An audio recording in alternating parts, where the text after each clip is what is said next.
Hello, Lisa here, and welcome to my channel. Welcome to Self-Worth Saturday. In this week's chat, we are going to be talking about the idea of self-compassion and self-care, because I feel like those two concepts are intrinsically linked, and I will explain why in just a moment. But first, if you are new here, then welcome, first of all. And second of all, let me give you the lay of the land. So I like to premiere these videos, which means that every Self-Worth Saturday, you're going to notice that we have a live chat happening along the sidebar, probably on this side of your screen. That is because when this video first goes onto YouTube, I have it available to watch live, meaning that I've already recorded it, but we get to watch it together all at the same time when it first is available. So if you are here and seeing this, there's a live chat that hopefully you're able to participate in.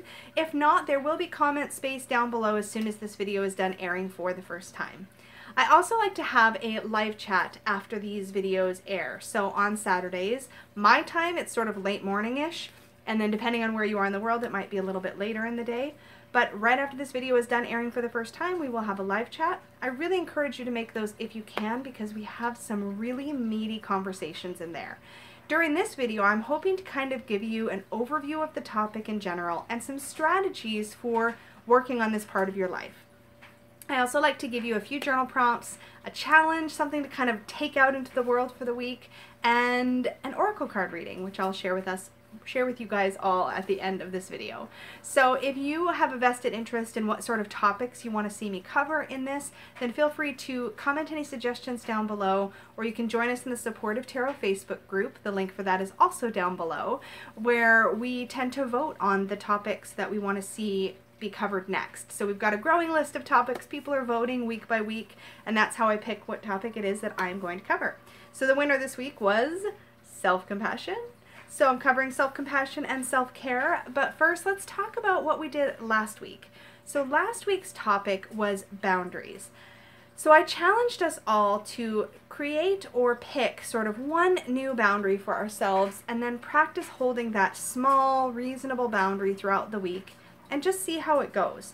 Creating new boundaries can be really tricky and challenging, so I'm curious how that went for those of you who especially were really wanting to work on this part of your self-worth practice. For me, I don't feel like I really had a lot I tackled with this one this week. My boundaries are pretty solidly in place after quite a few years of really head-on, like, sort of dealing with this. But I will say I was very direct in my communication this past week. I had several really tired days and several really grumpy days, and I feel like I was really good at just being really blunt and direct and telling my wifey what I needed and what I was in the mood for and what I wasn't. And that definitely did keep communication open and definitely helped, but I don't know if that really qualifies as boundaries. You guys be the judge. But I am curious how you did. So let us know either in the comments down below or in the chat box if you're watching this right now. How did it go last week? Did you come up with a new boundary? Did you try standing up for yourself or defending that boundary in some way, looking out for your own needs? How did it go? So let's talk about self-compassion and self-care. So I define self-compassion the same way I define compassion. I just directed at myself. So when I think of what compassion means to me being empathetic, understanding, patient, listening. And so if I think about taking that same energy of compassion and turning it inward, then that means being understanding of myself, forgiving of myself, empathetic of myself, that's a interesting kind of loop to think about, kind to myself, kind in the way that I speak to myself. So this is how I define self-compassion. You'll want to define it for yourself the way that makes sense, but the idea is that the way you would express compassion towards another person, you turn that same compassion on yourself, which can be really challenging for a lot of us for a whole bunch of reasons. Now, self-care is something that I describe or define as the tangible actions we take to care for ourselves, to nurture ourselves, and to provide extra compassion to ourselves. Now, for some of you, it's important to point out, if you're a struggling single mom, or if you are a struggling single dad, or if you are dealing with mental health stuff, or chronic pain, or have like a ridiculous job that gives you no free time, Sometimes self-care can look like just getting up in the morning, getting dressed, and going to your job, or getting up in the morning, taking a shower, brushing your teeth. Sometimes that stuff requires effort and is your self-care, and it counts. It's valid.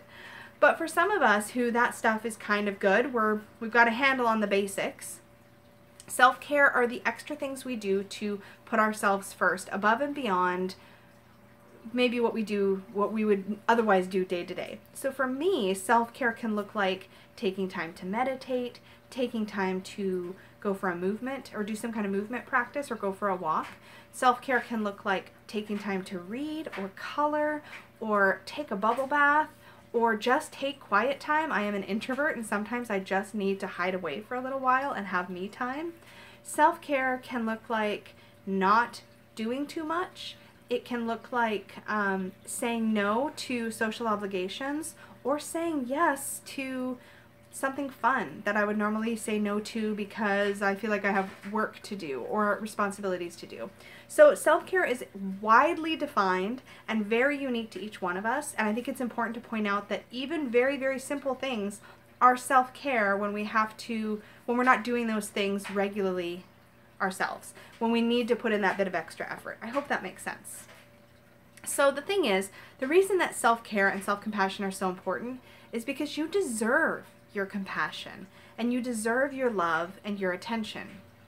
We don't often have an easy time accepting things like love, attention, and compassion, particularly if we are outward focused people. If we are people that are givers and nurturers in our life, sometimes it's really difficult to accept that back. See a previous video on Self-Worth Saturday about accepting love. That was just a couple weeks ago. It applies here too, only now we're talking about accepting love from ourselves. Self-care and self-love are important because taking care of yourself and being kind to yourself is something that you deserve. And also, I think it's important to point out that sometimes we think, I'm going to talk really quickly. So there's a saying that I really almost used, and I'm going to use it now, but in a different way. We hear this all the time. Make sure that you secure your own oxygen mask before you secure the oxygen mask of the person next to you when you're on an airplane, right? And we've heard this same saying being applied to how important it is to take care of yourself first. But there's one problematic thing with that statement, and that is that it implies that the reason you're taking care of yourself is so that you can take care of other people. And this sort of adds this layer of conditioning we already have that says that our first priority is everybody else. So you're only taking care of yourself so you can take care of everybody else. And I'm here to tell you and to give you permission that you should put your oxygen mask on first so you don't die. And it's okay to think like that. So when I'm talking about self-care, it's important to prioritize you for your sake. Yes, it's helpful because it makes you a better person to the people around you, but you deserve it for your own sake. And I don't think we always hear that quite often enough, but you are worth it. And heads up, you are actually the only person that you are required to spend the entire rest of your life with. Just you. You're the only one that you're stuck with forever. So, guaranteed, you want to be nice to you so that you can have a good relationship with you because you're not going anywhere as long as you're here. Did everybody follow that like crazy train with me? Because that was really fun. Moving on. So let's talk about what not practicing self-compassion and self-care can look like. It can look like letting your inner critic do all the driving. See previous Self-Worth Saturday where we talked about sticking our inner critic in the back seat. Peggy likes to tie hers up in the trunk, but we'll get into that again later, I'm sure, in the chat. Now, the other thing that not taking care of yourself or not being kind to yourself can look like is that you might be quick to blame yourself for stuff. And I mean, you might blame yourself for things that have nothing to do with you regularly. I've done that. That's fun. Not really fun. But you might blame yourself for things. You might blame yourself whenever anything goes wrong, whether it's at work or at home or in an interpersonal relationship. People who don't practice good self-compassion are hard on themselves. That's kind of the whole point. You're not being compassionate to yourself. It can also look like feeling depleted because when we're not practicing good self-compassion and self-care, chances are we're probably overextended. And that brings me to point 5, which is saying yes when you want to say no, or saying no when you want to say yes, is a classic symptom of not having enough self-care or self-compassion in your life. So let's talk about why it's difficult to practice self-care. When we struggle with self-worth, we struggle to feel like we're deserving of our own attention and love. And I talked about that a bit before, but it can't be said enough. We don't always feel like we deserve love. We don't always feel like we deserve attention or that we deserve care. And when we have that inherent sense of not deserving it or not being worthy of it, we don't give it to ourselves. We maybe feel the other people in our lives deserve our attention more than we do. We might feel obligated to take care of other people before we take care of ourselves. And let's be honest, this is the messaging that we get our whole lives, is that we are here to take care of other people. And those of us that are nurturers by nature, we get such a wonderful feeling out of being kind to other people that sometimes it's uncomfortable to turn that around onto ourselves. Sometimes it's difficult to practice self-care and self-love because we feel like there's a lot of demands on us, and often there actually is, and so we struggle with boundaries, or we find it hard to make the time for self-care. So sometimes we may have the best of intentions and really want to take that bubble bath, or want to make time to read, or whatever it is that we want to do for just us, but there's constantly someone tugging at our sleeve, or we feel like we constantly need to be there for somebody else, and we're not always great with boundaries. See previous Self-Worth Saturday about boundaries. Are we starting to see how all of these topics that are based on this idea of building our self-worth are completely interconnected? We can't disconnect these things. Boundaries and inner critic and accepting love all tie into this idea of self-compassion and self-care, and vice versa. The point is, what we're really doing is talking about self-worth, period, and just breaking it down into digestible chunks because it's such a huge topic. It's also something that is something else that sort of causes it to be difficult. Why can't I speak? I've started this video like 4 times. I can do this.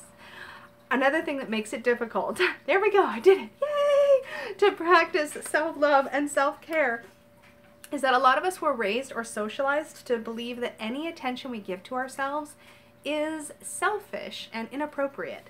So sometimes we're raised in environments, whether intentionally or unintentionally, our role models or our caregivers instilled in us this idea that taking time for ourselves was not what good kids do. Good kids should be listening to their parents, should be doing chores, should be working on this or that for that person, should be helping the neighbors, should be doing whatever it might be.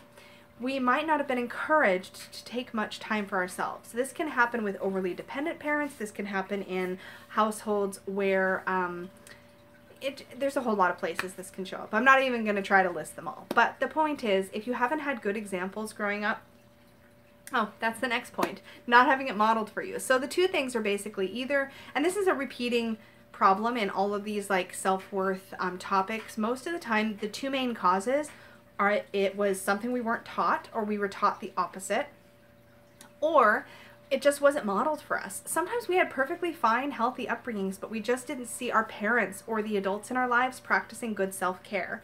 I get crazy excited in this weird kind of way when I see YouTubers or people that are in this sort of public sphere modeling healthy self-care, because we don't see enough of that in our mainstream media. Recently, some YouTubers with bigger followings, I'm trying to think of a couple that are coming to mind. Katie Flowers is one who recently took a bit of a break from some social media and some YouTube, and she very powerfully demonstrated what self-care looks like. Not only did she take the break that she wanted to take, but she made no apologies for taking that break. She knew that that was what she needed. She clearly expressed that in her videos where she talked about taking a break. And when pressured by social media contacts that she had, is she coming back? Is she coming back? Is she coming back? She didn't cave to that pressure. She came back in the way that she wanted to come back when she was ready to come back. Another YouTuber I recently saw modeling really healthy self-care is Samantha Menzo, if you watch her channel. She recently also took a bit of a break. She came on, she said, hey, I'm struggling, I need to take a step back. She did exactly that. And when she came back to talk a little bit about where she was at, she spoke about self-care.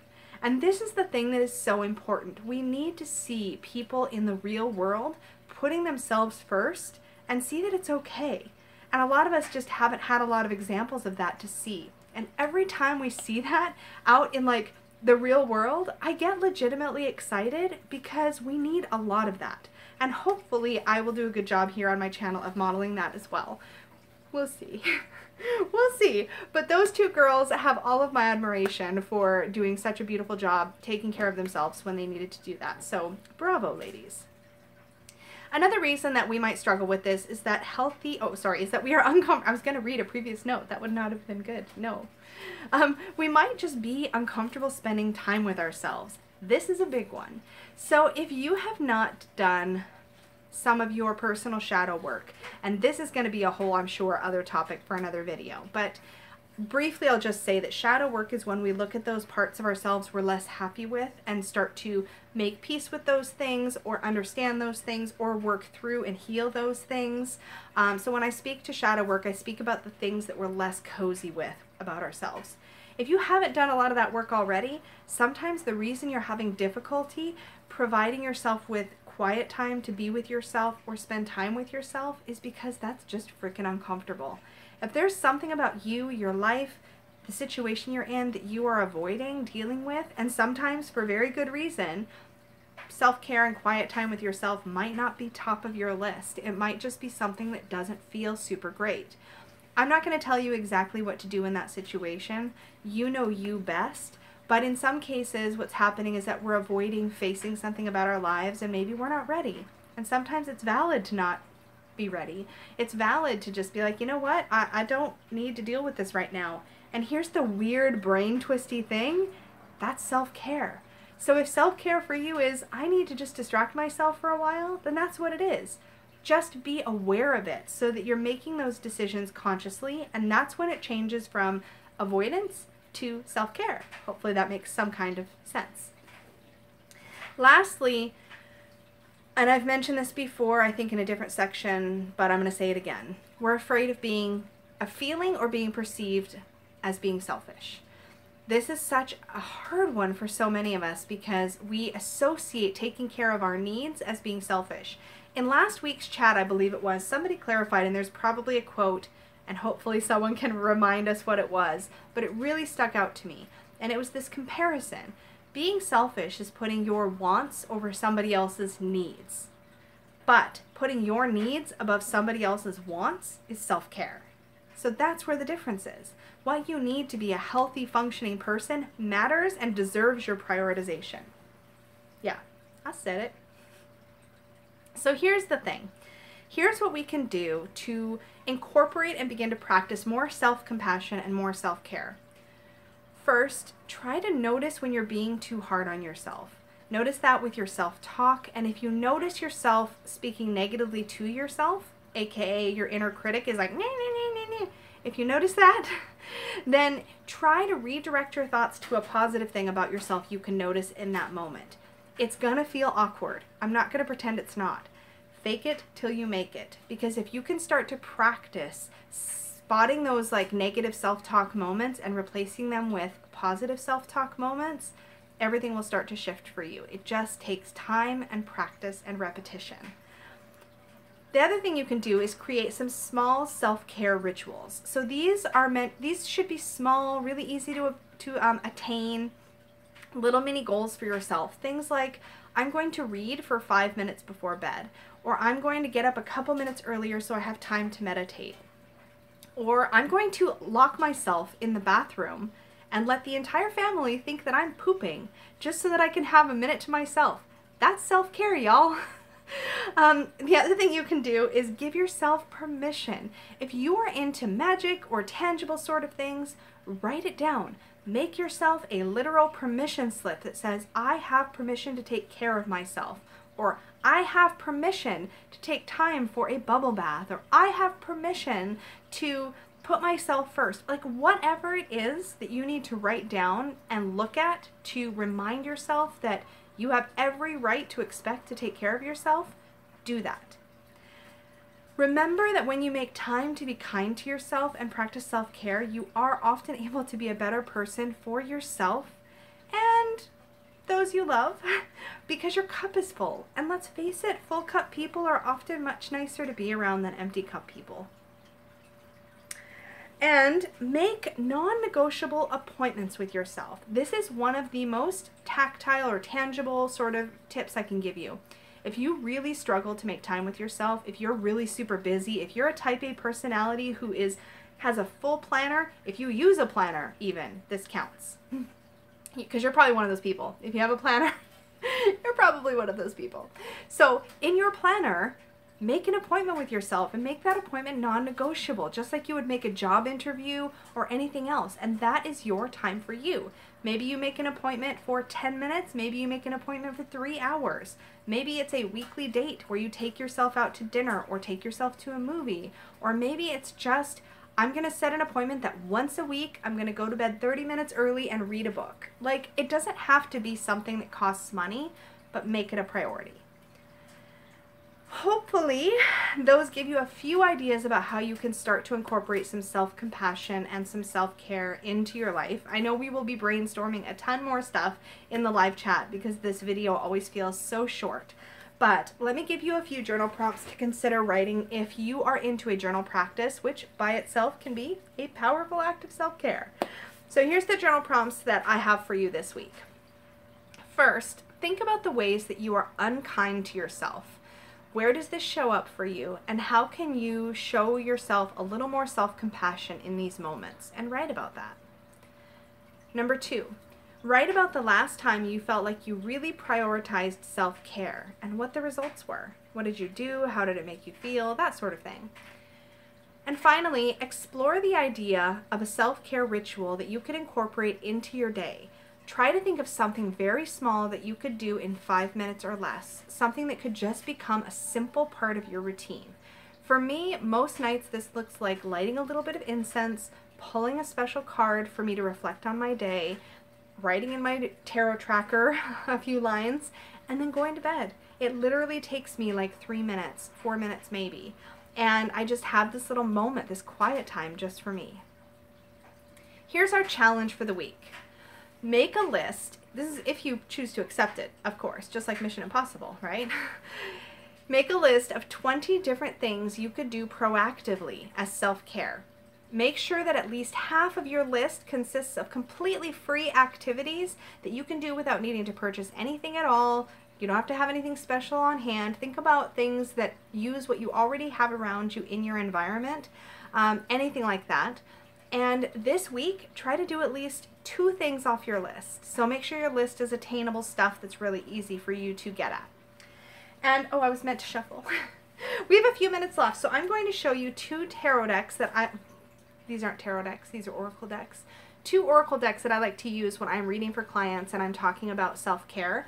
I do have a reading up in my Etsy shop right now. The link for that is also down below, where I offer a chakra-based self-care reading. And I always pull a card from either this deck, which is the My Quality Time Self-Care cards by, I know this artist's name by heart, and I'm totally having a Space Cadet moment. Is her name not in the guidebook? That's going to be a really bummer. I will put a link for it down below, because I don't think her name is on her little pamphlet. That's a bummer. Oh, Deja Druid. Phew, it popped into my head. Yay! She's got another deck coming out, personal power cards that I believe I backed on Indiegogo. But these have really lovely little images, and they all represent self-care activities. They have a word at the top. I'll actually hold it here so you can see. So this one is breakfast. What is that one? Learn, and she's got tarot cards, which I just love, and so forth. The other self-care based deck that I have in my collection is by Cheryl Richardson, and these are called self-care cards. This one is super inexpensive, mass-produced on Amazon. There's no book or anything. I think the artwork is great, and it's got these bold words at the top. That looks familiar, right? That just talks about different things related to self-care. I actually really enjoy this one. There are phrases or little messages on the back of the cards, so there isn't a proper like back, so you do have to shuffle them like face up or face down, but you can kind of see. So this is the one I'm going to pull a card for us today from. But I really enjoy working with both of these, both with clients and for myself.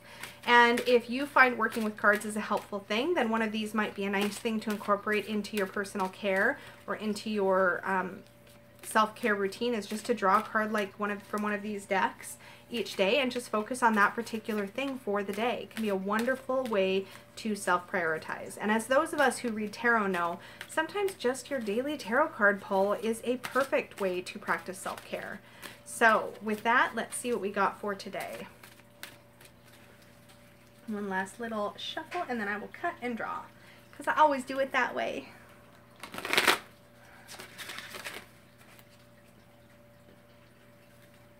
Of course. And I pulled boundaries, which is hilarious because, of course, that was our whole message last week. So the message on the back says, set boundaries, protect your precious time and energy. But that's super relevant to self-care. So when you apply what we learned last week about boundaries to the idea of making and carving out time for yourself, it makes perfect sense. And what I love about this image is the idea that we see this like beautiful open space between her arms, and it's like she's literally created more space in her life for herself to like inhabit. And I think that's a really beautiful and powerful image for this concept of having boundaries around your time and energy so that you have some for yourself. And really, you should be making sure that your needs are met first and then those around you. And I know that's tricky when we're talking about being moms, or even when we have like pets and other things and people that depend on us, but I think it's important and really, really powerful. So with that, I hope that if you are watching this as it's premiering for the first time, that you will join us afterwards for the live discussion. If you are watching this later on, don't worry. I'm still happy to engage with you in the comments. Just leave a thought down below. How did this resonate with you? How would you like to work more on self-care in your life? Let's have a discussion in the comments. And until later, I hope you will all like, subscribe, and all of that good stuff. And I will talk to you all again very soon. Bye.